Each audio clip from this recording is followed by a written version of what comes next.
Hi friends, నేను మీ పులిగిల్ల ముత్తాయికోట మీద పక్కన. ఇప్పుడు చెప్పేది వినడానికి వింతగా ఉన్నప్పటికీ ఒక వాస్తవ సంఘటన, ఒక జరిగిన సంఘటన చాలా గమ్మత్తుగా అనిపించి మీతో పంచుకుంటున్నా.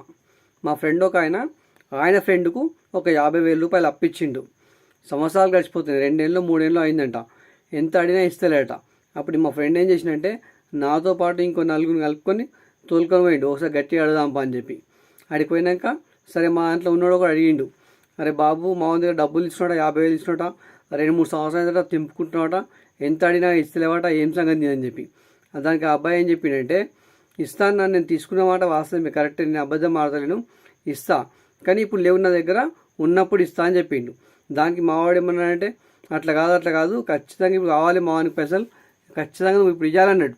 అప్పుడు ఆ అబ్బాయి ఏం చేసింది ఏమన్నాడు తెలుసా, వింటే షాక్ అయిపోతారు మీరైతే. ఇక ఏమన్నాడంటే, ఒక కత్తి తీసుకురాది, నన్ను ఒడువురి షీరుర్రి అందులో ఉంటే తీసుకోరన్నాడు.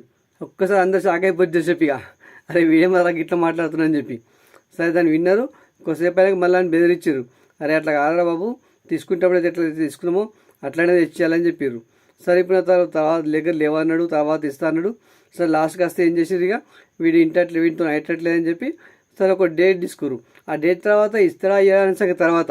కాకపోతే ఆయన చెప్పిన సమాధానం అయితే విన్నారు కదా, ఎట్లా ఉంది అది గమ్మత్తుగా. అదే నాకు కత్తి తీసుకురారి, నన్ను ఒడుగురి షీరురి అందులో ఉంటే తీసుకురన్నాడు కదా. అయిపోయింది. కత్తి తెస్తే పొడిస్తే షీరితే అందులో ఎట్లయినా ఉండయి. పొడిచడానికి అయితే మన మీద కేసు అవుతుంది, మనల్ని తీసుకుపోయి అయితే బొక్కలు నూపుతారు. అదే అన్నమాట ప్లాను.